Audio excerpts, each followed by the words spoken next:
glimpses from a few public enterprises. It is clear that the Indian public sector contains a bewildering variety of enterprises. Further, the importance of the role played by these enterprises in the Indian economy is also beyond question. However, there is one factor which is common to all of them, and that is the perception by people that public enterprises in India have not delivered what was expected from them. In this program, we will examine a system that is being implemented to improve public enterprise performance in India. It is called MOU, the Memorandum of Understanding.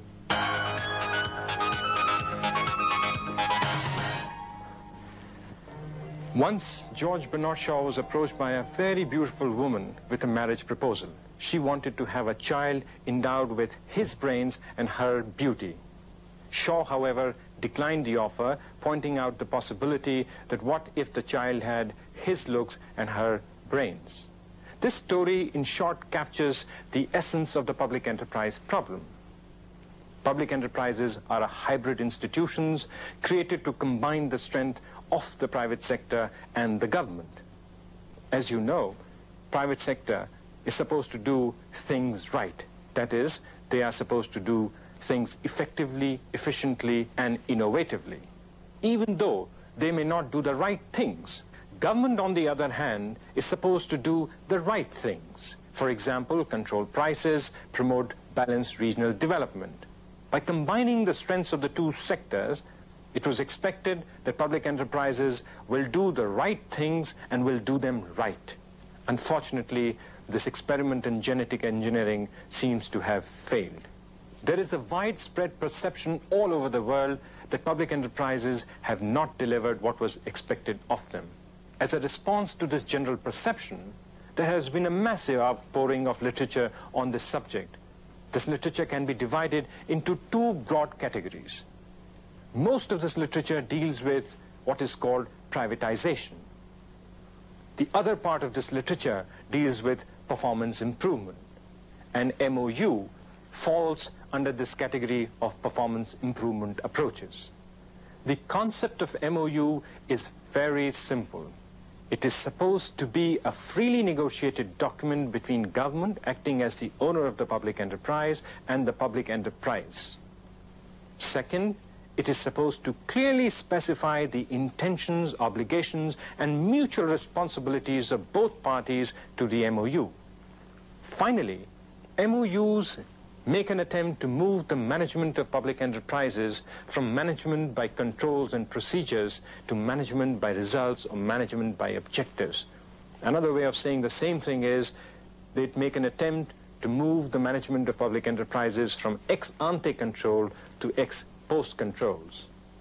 In fact, in the literature, you find that a wide variety of terms have been used to describe essentially the same approach. In India, we call it the Memorandum of Understanding, but in other countries it has been called performance contract, contrat du plan, contrat de stabilité, performance agreement, and so on.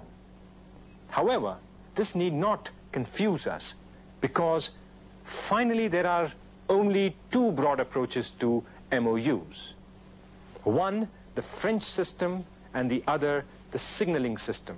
The French system started some 25 years back with the recommendation of the famous Nora report.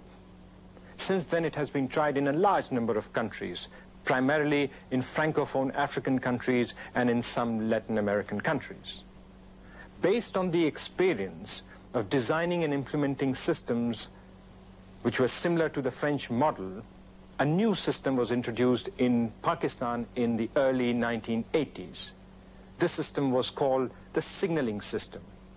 Since then, signaling system has been tried in many other countries, primarily in South Korea, Venezuela, and in some African countries. Our system in India is closer to the signaling system. To find out more about the origins of MOUs in India, we asked Mr. Suresh Kumar, who's Secretary, Department of Public Enterprises in Government of India, to tell us more about the origin of MOUs in India. The expression MOU, or Memorandum of Understanding, first appeared on the Indian scene in the year 1985 when Mr. Arjun Sen Gupta, in his report which he presented to the then Prime Minister about the public enterprises in India, brought up the concept of performance contracts in relation to autonomy and accountability of public enterprises in India. This system was being practiced in France for the last 20 years and was variously called contract planning or performance planning and so on and so forth. Mr. Arjun Sen Gupta gave it the term memorandum, gave it the name Memorandum of Understanding. The Government of India accepted the concept that in order to grant greater autonomy and at the same time greater accountability of public enterprise managers, it may be worthwhile to pursue this concept. And the first set of MOUs were discussed in great details by many public sector undertakings, namely SAIL, BHEL and ONGC in the beginning. And the first drafts were signed sometime in the year 1987 for the period 88-89. However, at that stage, it was not very clear as to how to develop performance criteria and how to rate the performance against those criteria. The French system apparently did not go into a great depth in these cases. At that stage, we started looking for alternatives, and we came across the South Korean system, which is also known as the signaling system. A team led by myself visited South Korea in the year 1988, and we examined their system in certain depth. We came back and presented the report to the government, which was accepted, that we will have the contracts or the MOUs in India on the same lines as the South Koreans. The South Korean system was a little different from the French system in the sense that it led to a comprehensive score of performance which was based on a number of criteria which could be linked to various types of performance which a public sector undertaking is expected to perform by the owners, which is the government. We just heard from Mr. Suresh Kumar that this is not the first time that we have made an attempt to evaluate the performance of public enterprises. To find out more about the previous such attempts, we asked Mr. Ramaswamy R. Iyer, who was Member Secretary of the L.K. Jha Committee on Public Enterprises and has been involved with public enterprise policy for some time.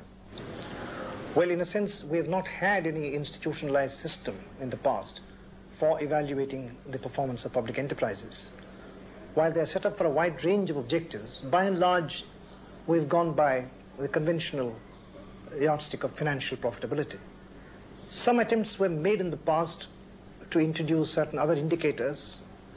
Sometime in 1980, I think the Bureau of Public Enterprises brought out a performance criterion model, but it was not a great improvement on the earlier situation. So in a sense, this is a new institution, a new experiment. Broadly, what it tries to do is to achieve clarity of objectives so that we know what we are going to measure performance by. It provides for agreement on objectives between the government and public enterprises and for the assignment of responsibilities to the two sides, the government and the public enterprises. It provides a basis for the evaluation of the performance. In short, is what the MOU exercise is all about. As we just heard from Mr. Ramaswamy R. Iyer, MOU is a fairly new concept in India. However, the problem it tries to deal with is not a new one. Different authors in different languages have tried to portray the same problem over and over again. Indeed, there is a growing consensus among the public enterprise experts that the basic problem of public enterprises happens to be that they are faced with multiple principals who have multiple objectives which are often conflicting. For instance, in India, public enterprises have to deal with the administrative ministry, which feels that it has a mandate to control public enterprise. They also have to deal with the finance ministry, the planning commission, the parliament, all of which feel that they have a mandate to supervise the public enterprise. This would not be a problem because in private sector, after all, we have thousands of shareholders. The difference between the private sector and the public sector is that whereas in the private sector, all the shareholders have the same objective, in the public sector, these shareholders have different objectives, which are often conflicting. This leads to a fuzziness of goals and objectives for the public enterprise management.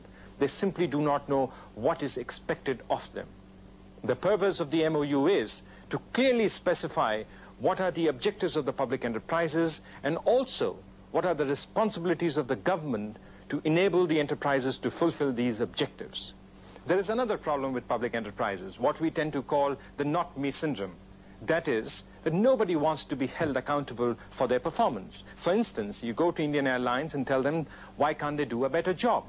They will turn back and say there's very little they can do. Their performance is affected by the government policies. You go to the government and tell them, why can't they do a better job of managing and making policies? They say that there is very little they can do. They have this constant interference from politicians.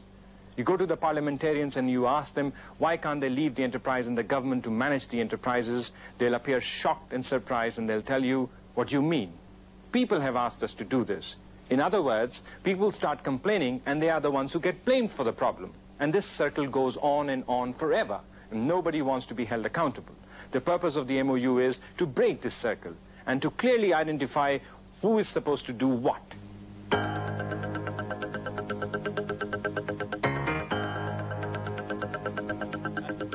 While all this might sound very conceptual to you, let me share some of the glimpses of the problems of public enterprises as seen by others. Here we see a boss in a public sector reminding his subordinate that he's supposed to work from 9 to 5, not at 9 and then again at 5.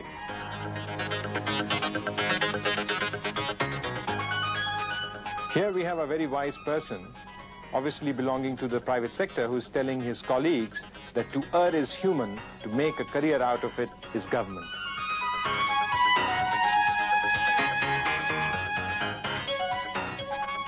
Subordinate is telling his boss, yes sir, my facts are definitely based on your conclusions.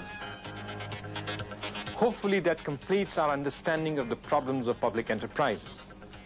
So far we have covered the concept of MOU, the origin of MOU, and the purpose of MOU. But before we go on to examine the design and the implementation of MOUs, let us look at the broad objectives of the MOU policy. The objective of the MOU policy is to simultaneously increase autonomy as well as accountability. This sounds simple, but this was not always so. For a long time in the literature, people believed that if you increased autonomy, it would be at the cost of accountability, and vice versa.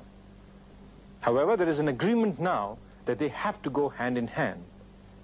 To increase accountability, you must increase autonomy, and to increase autonomy, you must increase accountability, as long as by autonomy you mean autonomy for operations, and by accountability you mean accountability for results. Indeed, that is the crux of the MOU policy. To understand the design and implementation of MOUs, we need to start with a conceptual overview. All experts agree that an effective performance improvement system for public enterprises ought to consist of 3 subsystems. To be precise, we need a performance information system, a performance evaluation system, and a performance incentive system. However, a good performance information system doesn't mean that you have piles and piles of data on all public enterprises. In fact, what you need is timely and appropriate information on public enterprises to be able to design an effective performance improvement system. Once you have this information, the next step is to design a good performance evaluation system. That is, you should be able to evaluate the performance of public enterprises using a system. Finally, you may have all the information you want, You may have the most sophisticated evaluation system, but unless the people who are affected by it care, it's not going to lead to their performance improvement. For that purpose, what you need is an effective performance incentive system.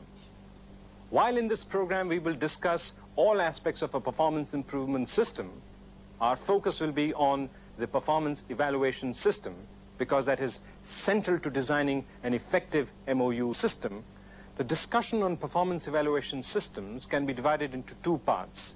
One dealing with issues relating to criteria, that is, how to evaluate performance. The other relating to institutional arrangements, that is, who should evaluate performance. For performance improvement, both issues are equally important.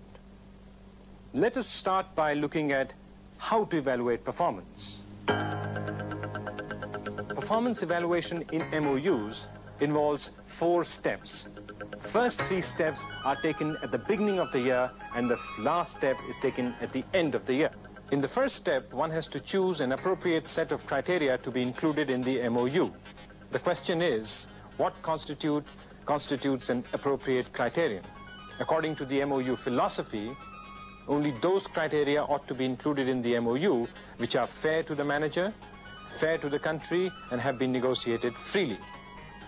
Fairness to managers implies that the criterion should measure only those aspects of managerial performance which are under managers' control. Capacity utilization is a good example. However, there is a danger that the managers, in their enthusiasm to look good, may jack up the capacity utilization beyond the optimum level by postponing the regular maintenance required. Now, this may be fair to the manager, but certainly is not fair to the country, because the manager may move from a small company to a large company as its chairman, but the country is stuck with dilapidated plant and equipment forever.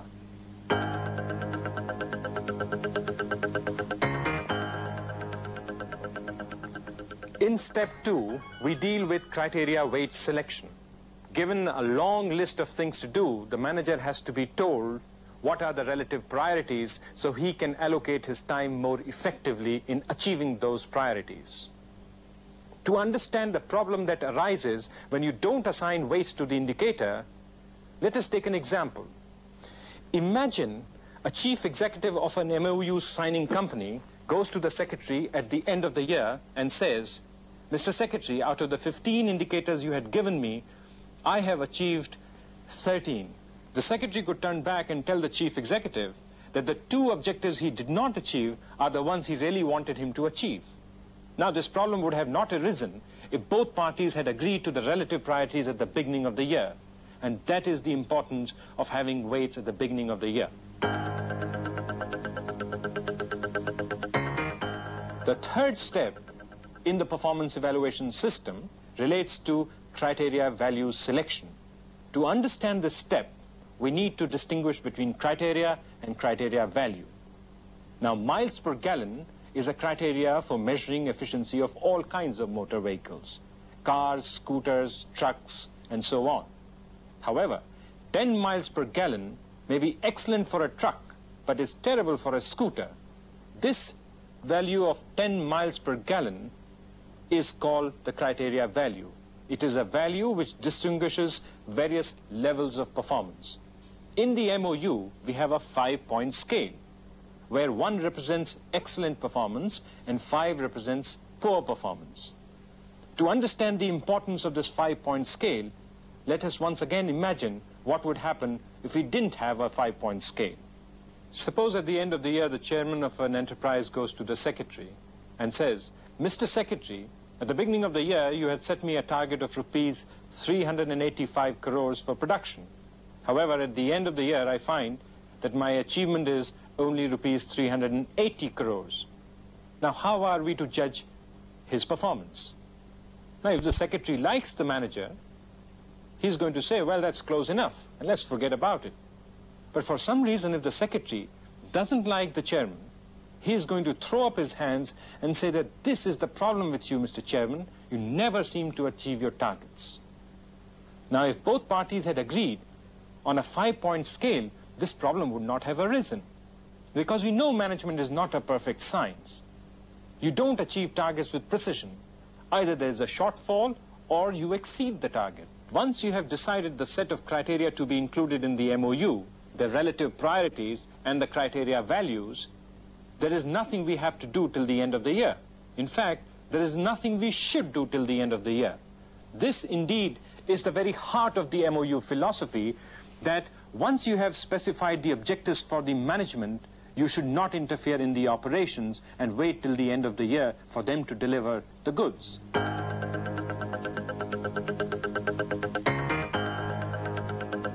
The fourth and the final step is taken at the end of the year.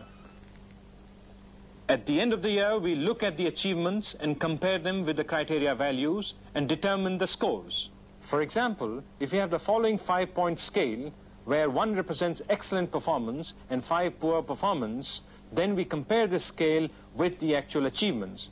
If the management has achieved a production of 385 crores, then they get a score of 2. If they have achieved a production level of 366 crores, they get a score of 3. If their production is in between these two levels, then they get a score between 2 and 3. This is how we calculate the score for all the indicators included in the MOU. Once we have done that, we take a weighted average of all these indicators and arrive at a composite score. The value of this composite score will also lie between 1 and 5. If the management has done excellent on all fronts in the MOU, they will get a score of 1. But suppose they have done terrible on all fronts, they will get a score of 5. A mixed performance will get them a score somewhere in between 1 and 5. This concept of composite score is a very key concept in the MOU exercise. It measures the ability of the enterprise to meet its own commitment. It also allows us to compare and rank various enterprises according to the composite scores. While the commitments of the enterprises may be different, for example, the commitment of Air India and ONGC are very different, yet through this exercise, we are able to compare the ability to meet their respective commitments. So far, we have seen how the evaluation is done. In the next part of this series, we will see who does the evaluation, an equally important part of this MOU exercise.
Hello and welcome to the second part of this series on Memorandum of Understanding.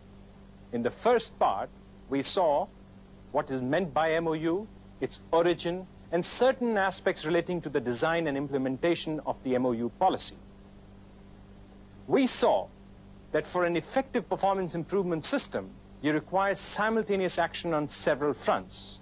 In particular, you have to have a good performance information system for public enterprises, a performance evaluation system, and a performance incentive system. In the previous part, we focused our attention on the performance evaluation system. We divided the discussion into two parts. That is, how to evaluate performance and who should evaluate performance. In the first part, we concentrated on how to evaluate performance. In this part, we shall focus our attention on who should evaluate performance in the MOU system. In addition, we shall see what has been the effect of the MOU policy on the performance of public enterprises, as well as we will examine what needs to be done to make this policy more effective in the future. Till 1989, one of the major complaints against the MOU policy was its inherent unfairness. The chief executives of the MOU signing public enterprises argued that how can one party to the contract be also the judge of that contract? That is, how can the secretary to the government who signs the MOU also evaluate its implementation? There is a potential conflict of interest involved there, as the secretary has to evaluate his own performance. In response to this concern, the government of India in 1989 set up a high-power committee to evaluate the performance of both parties to the contract. To find more about this high-power committee, we turn now to Mr. P.H. Vaishnav, who is a member of this committee and is also the chairman of the Public Enterprises Selection Board. He has been involved with this committee right from its inception. Well, the high-powered committee is chaired by the Cabinet Secretary, who is the highest permanent civil servant in the civil services establishment. Then the other members are the Finance Secretary, the Secretary for Expenditure in the Ministry of Finance, the Secretary for the Planning Commission, which is itself a coordinating body deciding allocative priorities. Then the Secretary in charge of the Department of Public Enterprises in the Ministry of Program Implementation. He's also the chairman of the Bureau of Public Enterprises, and the chairman of the Bureau of Industrial Costs and Prices. Now, in addition to that, they have also decided to include the chairman of the Public Enterprises Selection Board. As you would have seen from its composition, its members are engaged in areas of coordination of practically the entire gamut of government ministries and sister agencies and the connected public enterprises. And therefore, they already have a certain overview, and this is of great assistance to individual public enterprises in their relation to ministries and the ministries in relation to their public enterprises, because there are many questions that a ministry has to refer to the Ministry of Finance, to the Planning Commission, and sometimes these go to the Cabinet also. Likewise, there are certain issues of policy, of pricing, of wage negotiations, and a host of other things that are not confined to one public enterprise or one ministry, but they cut across ministries. It is again in these areas that a high-powered committee can do a lot by way of providing a considered input into what should be done. And the third thing is that, again, these members, they are advisors to the Cabinet and the Cabinet Committee on Economic Affairs, to whom finally the major issues go for decision making. The association of the high-powered committee with the evaluatory exercise provides them, therefore, a means of giving a very informed advice to the Cabinet and to the Cabinet Committee on Economic Affairs. The high-powered committee suffers from two limitations. One is the time barrier. The members are all very busy people, and they cannot give as much time as would be required for a detailed evaluatory exercise. The other one is the expertise barrier, because depending on the enterprise, different expertise has to be brought to bear on this. And in order to overcome these two barriers, we have constituted two committees, one headed by the Secretary of the Department of Public Enterprises in the Ministry of Program Implementation. Now, that committee consists of all the seconds in command to the members of the high-powered committee. The other one we have called not a committee but an ad hoc task force. Now, that consists of experts who have had previous experience of working in government or in public enterprises, but who belong to neither now. And so therefore, before the high-powered committee gets into session, you have very detailed and expert assessments in a usable form for the high-powered committee's exercise.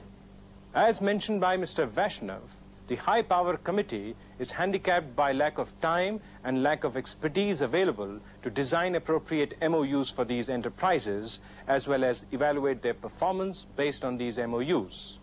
To overcome this time barrier as well as the expertise barrier, the government has set up two committees, the Permanent Task Force and the Ad Hoc Task Force.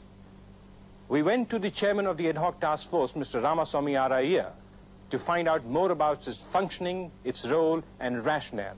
It's a body of some 20 or 25 people, eminent people, some of them former secretaries to government, former chief executives, economists, chartered accountants, and some management experts, people from the management institutions, academics, and so on.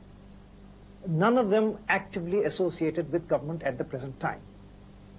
This body of 20-odd people provide the necessary objectivity and expertise, and also lend a certain credibility to the exercise. Because of their stature, they enhance the whole system. And they look at the draft MOUs in the first place and approve the draft MOUs with suggestions for amendments, revisions, and so on at the beginning, and come in again at the end and evaluate the performance. And their findings are placed before the high-power committee. As mentioned by Mr. Iyer, the Ad Hoc Task Force has some of the best experts available to evaluate the performance of public enterprises. The composition of this Ad Hoc Task Force almost guarantees the high quality of advice which the high-power committee gets. However, it does not ensure the brevity. Even after the Ad Hoc Task Force has given its advice, a lot of work needs to be done to process this information. This time barrier is overcome by the Standing Committee, or as it is called, the Permanent Task Force. We went to its chairman, Mr. Suresh Kumar, to find out more about its functioning, its role, and rationale. So we have instituted, or we have actually installed a permanent task force in the Bureau of Public Enterprises, where all these nodal ministries are represented at an operational level. And our expectation is that wherever we find in an MOU negotiation process that there are problems relating to clearances from any of these agencies, this permanent task force could take care of it. However, right now I don't think we have faced this problem in any virulent form that there are problems. The problems really arise at the end, not at the beginning. But the institutional arrangement exists. The permanent task force really is a body which functions between the high power committee and the ad hoc task force. The ad hoc task force, as you know, has to look at all the memorandum of understanding, almost participate in the negotiation process, and they can make comments on anything that is happening. If these are the comments which relate to any of the nodal ministries, which are important by themselves for all public sector undertakings, then this permanent task force is the body which becomes the conduit through which the information gets passed on. We have seen, to make the whole MOU system work, we have three very powerful committees working together. First, we had the High Power Committee, which is ultimately responsible for the efficiency and the effectiveness of the MOU system. It is, in turn, helped by the ad hoc task force, which helps it overcome the expertise barrier, and the permanent task force, which helps it overcome the time barrier. Even after all this work is done, there's a lot of coordination work which is required to make the whole system work. This is done by the MOU Monitoring Cell at the Bureau of Public Enterprises. We went to the director of the MOU Monitoring Cell, Mrs. Omita Paul, to find out what exactly this cell does. MOU Monitoring Cell, we call it MMC here, is primarily acting as the nodal point for all the activities relating to the signing, evaluation, and refining of the MOUs. Ours is a small unit. We have technically qualified people, and we work on the basis of network. We call in people when we need them, and our function basically is to act as the storehouse for all the knowledge that we gather in the area of MOU concepts, as well as the training and refinement of the system as it stands today. MOU cell also is involved in the coordination of all the activities of various bodies that have been set up, like the ad hoc task force, which is a body of experts, the standing committee, which is a body of civil servants drawn from the ministries, which are concerned with various clearances that have to be given to the MOU signing companies. MOU cell also deals with and provides the secretarial services to the High Power Committee, which meets about thrice a year to take stock of the MOUs at the stage of drafting, at the stage of finalization, and then at the time of evaluation. As we have seen, there are a number of committees involved to make the whole MOU system work. Some, however, may argue that there are too many committees involved. In fact, an MOU signing public enterprise doesn't have to face all these committees. It takes the draft MOU, gives it to the MOU monitoring cell, and this MMC takes care of the rest. Before we proceed any further, let us pause and look at the justification for this institutional structure for the MOU system. To start with, this system, this structure, ensures the highest level commitment in the government. Second, it also ensures objective third-party evaluation. In addition, it ensures professionalization rather than bureaucratization of the evaluation process. Also, given the stature of the High Power Committee, it is able to get information required for appropriate performance evaluation of the MOU signing companies, as well as make binding recommendations. The Permanent Task Force ensures that there is a free flow of information between the High Power Committee and the Ad hoc Task Force, so that the High Power Committee is able to make the right kinds of decisions. And finally, this institutional design ensures that there is fairness and equality during the negotiation process for the MOUs. In Part 1, we said that the major objective of the MOU policy was to simultaneously increase the autonomy as well as the accountability of public enterprises. Having examined the system now in details, let us see how this is sought to be achieved under the MOU system. The autonomy of the public enterprises is sought to be increased under the MOU system by granting greater delegation of power to the MOU signing enterprises, by ensuring that there is no multiple evaluation of the enterprises, by reducing the frequency of evaluation, and finally, by reducing the bureaucratic interference in the day-to-day functioning of these enterprises. The accountability of public enterprises under the MOU system is sought to be increased by clear specification of performance criteria, by the comprehensiveness of the performance criteria. That is, now in the MOUs, we don't just have the quantitative aspects of public enterprise performance, we also tend to measure the qualitative aspects of public enterprise performance, such as the quality of service and customer satisfaction. In addition, accountability is also sought to be increased by attaching weights to these indicators so that the managers know what are the priorities. And finally, accountability is strengthened by choosing a 5-point scale so that performance can be evaluated objectively at the end of the year.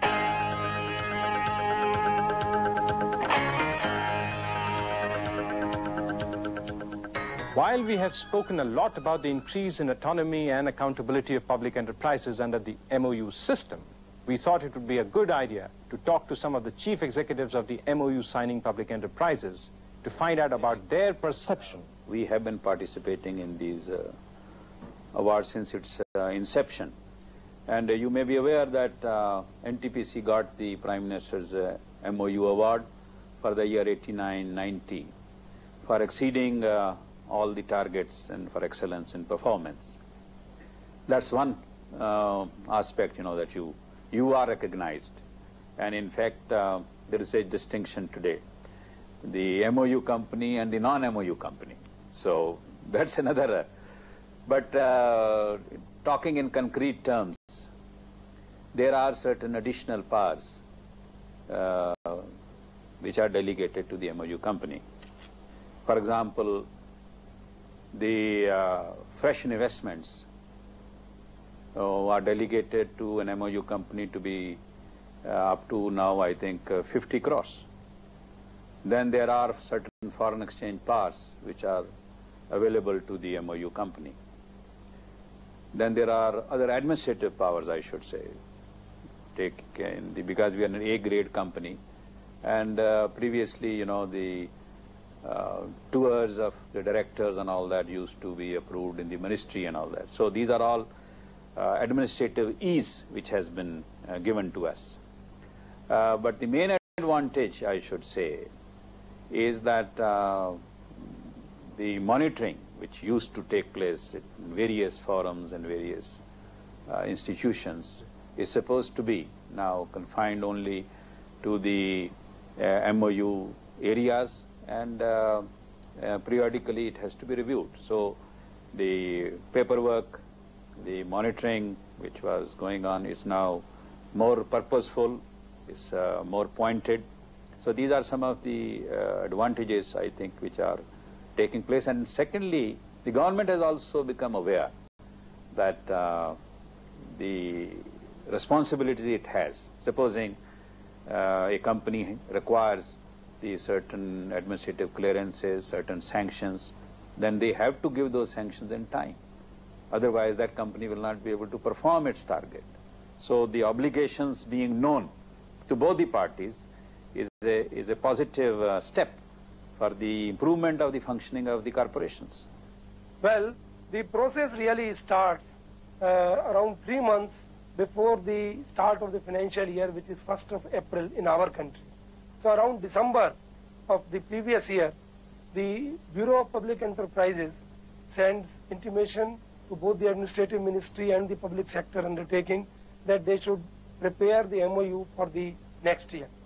Now, when this intimation comes to us in our company, we constitute a multidisciplinary task force, a group consisting of representatives of various functions, the finance, the planning, the personnel, and the various business sectors, to jointly work out the various criteria, their weights, their values, which means the targets for each criteria.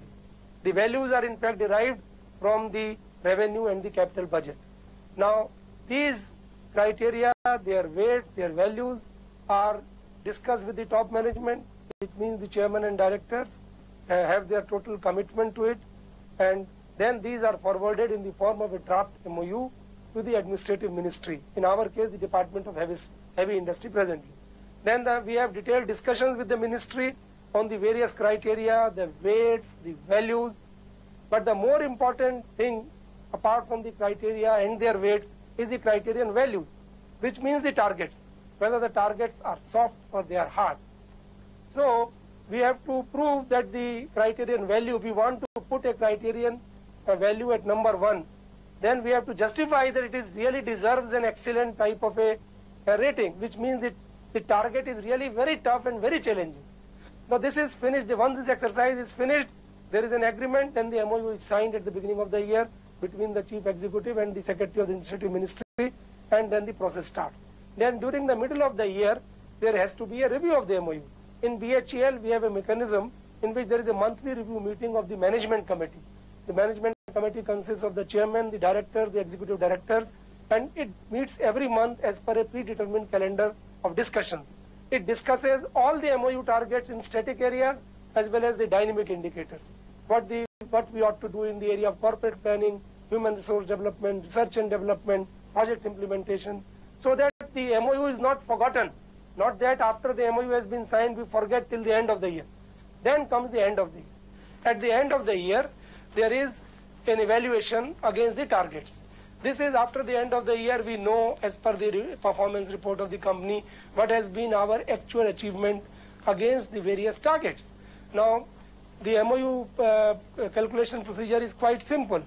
We have to see what is the actual performance, and depending upon the target, whether it was a 2 or 1, we calculate a score, a raw score, what is called as a raw score for that particular criterion. Now that raw score is multiplied by the criterion value, and we get a composite score. And that composite score for all the criterion together becomes the composite score for the company. The composite score for the company is really a clear indicator of how far the company has been able to meet its own commitments, which it is specified at the beginning of the year after discussions with the ministry in the MOU. So the composite score is a true indicator of the capability of an organization to meet its own commitments as per MOU. Our biggest challenge in the last 1.5 years has been to convince and persuade people that we are here with very good intentions, that we are here to play a win-win game. MOU is a new system. It's a system which has come into being after a great deal of experimentation all over the world and after due indigenization. It's not a model which has been lifted lock, stock and barrel and tried to be used in this country.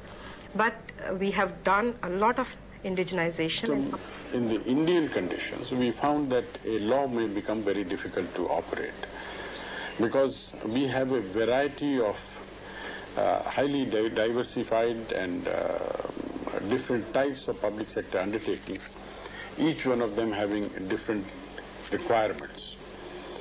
And therefore we thought that the negotiation process, which will be custom made for a public sector and its administrative ministry, like the French system, would probably be more appropriate in our case rather than following the legal system of the South Koreans. At the same time, we looked at the Pakistani system, where we discovered that they had chosen only such companies which were in similar areas of operations. They had picked up only manufacturing companies, and therefore they had prescribed a set of criteria for evaluation which was same for all the companies. This we could not do in our case because Air India's requirements would be different from Bharat Heavy Electricals or the Indian Oil Corporation. Therefore, we had to be different from the Pakistani system, which allowed for only one type of company to be put under the system. And it is, of course, different from the French system, where the distinction between good performance from bad was never made. They had single targets instead of having a range of targets to look at. And they also did not, they concentrated more on financial indicators rather than a comprehensive performance and a set of comprehensive performance indicators. While no management system can be perfected overnight, there are all indications that the MOUs have made a very promising start here in India. An MOU is a very good instrument. And the experience of this year would probably make them recognize that for all that they asked and was not given to them last year, it didn't matter. They performed very well, because I have got companies who got scores which was 1 out of 1. And I think 12 companies out of 18 are between 1 and 2. So really speaking, even if the government didn't perform, then what they were asking was incorrect. But if government performed, then this is what they were expecting anyway. So both ways, I think they have succeeded. Since MOU system is a new system, we are building up a body of knowledge. We had nothing to fall back on because we introduced the system in its present form only about a year ago. So we are trying to fine-tune the policy because as we go along, we do find that we need to change every now and then. And we are very open to these kind of suggestions that come either from the public sector units or the departments concerned. And we keep on refining the system on an ongoing basis. What I feel is that as far as the enterprise responsibilities are concerned, they are given in quite quantifiable and concrete terms. But the role which the government takes over as an obligation on itself is given in very general terms. So maybe because the government doesn't want to be very specific or something like that, but I think this is an area where we want to be clear that this is the responsibility of the government.